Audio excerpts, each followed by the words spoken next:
Yeah, David Dread of Steel Pulse, and I'm saying hail to Lion Voice because it's time that the lion have its voice, have its own story.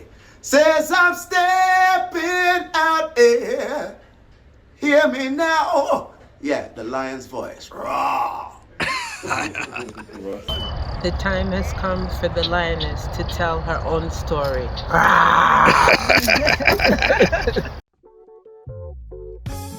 Well, front to us, a son was born and a child was given. I want to ask you a question. Have you got your book? Haile Selassie's Ethiopia Volume 1, The Rise of the Priest Warrior King.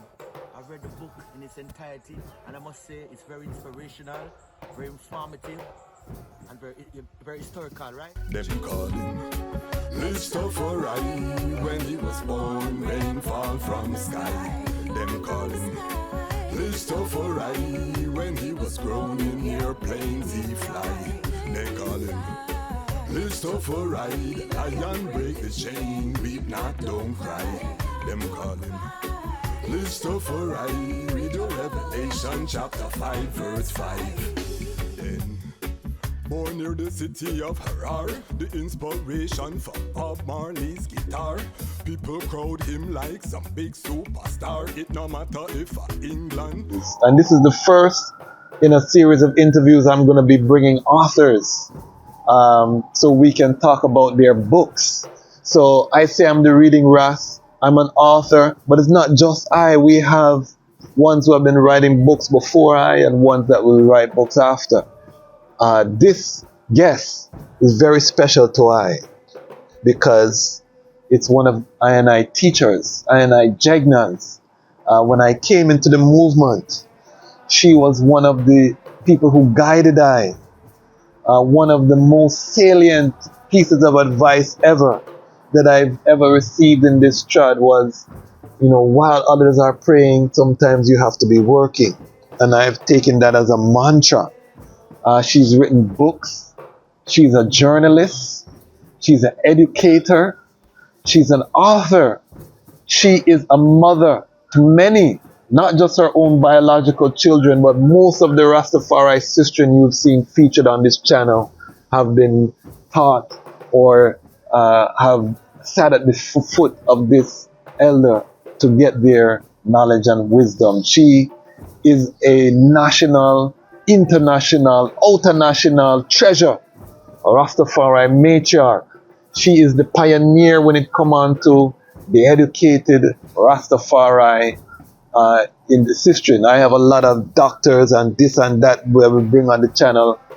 Before all of that, she was there steadying the pace, coming through the house of the Nyabingi, the first sistren from upper middle class background to really trod the Asian order of the Ayabingi, bringing valuable skill sets into the movement. A sistren that has also trotted to the continent multiple times before I was even born. She had made the trod to the continent. One of my most seminal moments in the Rastafari movement was being able to go to Ghana for the first time with this same elder that you see sitting beside I. Who am I talking about? I'm talking about our elder, matriarch, Nana Farika Berhane. Welcome to the Lion's Voice. Lengthy intro, but I couldn't do any less. And I missed a lot of things. Let me share. I've been welcome. Yes. Treading from house to house. Blessed and I treading in. Yes. And then I treading out from this day forward. Peace be within thy house and prosperity within thy palace. Nice. For thy brethren and thy companions say, I will now say peace be within thee. Once upon a time I been and they went into another one. Gates. Yes. So they greeted each other. Wow. And you hear the cadence, that poetic cadence. That is because she's also a poet. And we're going to talk about some of her poetry. I'm hoping that she will be nice enough to even read from Africa on the Move, because that's why we're here. We're here. She's written many books, but one of the seminal works that you have written is this book, Africa on the Move, and that's why we're here. Before we get into the book, though, I want to just, for those who are not familiar, because Rastafari will know the I, but for those who are not familiar, I have Ethiopians. I just saw today that I have viewers in Australia, all over. So just give us a brief introduction, where you were born, what was, your upbringing, and your journey into Rastafari. I'll try to make it brief. Yes. Because I've actually been writing about my thoughts from the 60s until now, and I keep getting stuck at the 80s. I was born in Kingston, Jamaica. Yes. My mother was actually, although we didn't know that at the time, she's actually a descendant of the Eastern Maroons. Okay. And my father was a Garveyite. I was more influenced in growing up with my father than my mother. But my mother was much younger than my father. And he was a pioneer, going around making sure he had a kind of construction building. And when the elders came up here in 1988, I found out that most of them had worked for him. I never knew. Okay, yes. Yeah, I hear this. Right. And he also was responsible for making sure that Mrs. Amy Jakes Garvey was properly housed. Got land for her cheap and then build her house for one. Beautiful. Mm-hmm.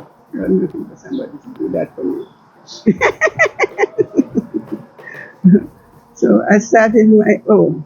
A very important person that I don't usually mention, but she is one Daisy Greenwich, a Barbadian. Okay. She used to run the Black Man, Garvey's Black Man Friendship, and she was an actress. But she was always in our house acting. And of course, as she been very mischievous, been taking her serious. Yeah. And I'm telling you, she could tell than Garvey. Yeah. Yeah. For me, she was like an aunt. Yeah. She got me when we had graduation, she found a date for me. Yes. she got me my first job, etc. But she's not mentioned much about Garvey. Yes. Because I'm just hearing for the first time now. Of course, because these scholars like Lutherans and those don't mention her. Yes. So how are you going to hear? And say the name again? Daisy Greenwich. Daisy Greenwich. She was from Barbados. Okay. So I was partly schooled by Barbadians. With the Barbados family? Yes. And on top of that, when I worked for the Green, the editor was Theodore C., a very strict and bossy Barbadian. The Barbadians are in my life. Stick a pin 1 second. So, that's not a name that we hear very frequently. I've never heard it amongst Garveyites. And I myself have been guilty of not talking about it. Mm-hmm. But as I go older, I remember my youth more. Yes. And so I said, well, nobody talks about Daisy, but she was so important. Yeah. Running the Black Man Movement. You were not someone that was looking at this from the perspective of outside. You were literally inside. Right. So you have a perspective that I think is so vital. And I think it comes through in your poetry. Why don't you read us one of your poems? And what we're going to do is we're going to do this interview a little different, because some of these poems, family, and this is why you're going to buy the book. It's available on Amazon. Powerful work. And again, these poems are coming from someone who knew Amy Jakes Garvey, who was there, whose father was right in the center of the movement in Jamaica.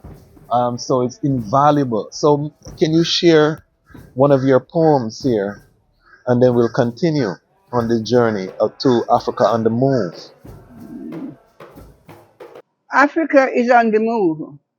Africa is growing. Africa is sowing freedom sound. There's a wind blowing, sowing seeds of change on Africa, whispering freedom to each and every one, raining freedom all over the land. I shall arise in the morning. I shall witness the dawning of a new day for Africa. I shall arise in the morning to the sound of the drums. I shall come, Mother Africa. I shall come. I shall come. But there's no turning back. The vision I have of Africa redeemed. For scattered sons and daughters returning from the four corners of the earth, giving birth to new heights in humanity. And the hungry shall be fed, and each man have a bed of his liking. And the naked shall be clothed, and the aged have respect, and the infant wrapped in love in Africa's rainbow dawning. And Ethiopia shall stretch forth her hands unto Jah, and the earth shall be judged, and the fullness thereof, and tranquility shall reign. Iron Vice.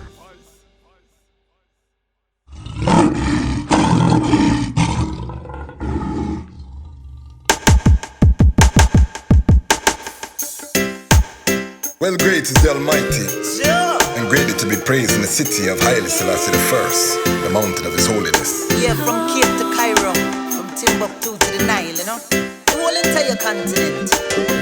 Beautiful for situation, the joy of the whole earth is Mount Zion, from Accra to Addis Ababa. Yes, it's beautiful continent, better control, Mama Africa. Very beautiful. From Cape to Cairo, from Timbuktu to the Nile, I smile for Mama Africa. I hear you call Mama Africa. Been so long since I see Mama. Father of Africa set the law. The lion come and dismantle Babylon flaw. We gonna use solar energy, use sanitation to build the ecology. We utilizing green technology. We hailing Haile Selassie first without apology. And then we build the youth them economy. We dismantle Babylon monopoly. We teach the youth them how to live properly. Tell them make sure them got the title for them property. Yes, this beautiful continent, better control, Mama Africa.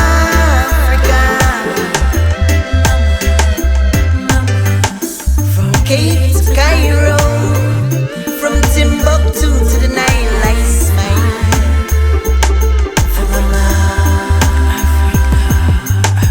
I love you, Mama. Your heart never harden. I wanna turn all your slums into garden. I wanna stop all of your youths from starving. I wanna stop all of your tribes from warring. So much to say, so many feelings. We've both been hurt, we both need healing. Since the League of Nations you've been appealing. You stand up against them backdoor dealing.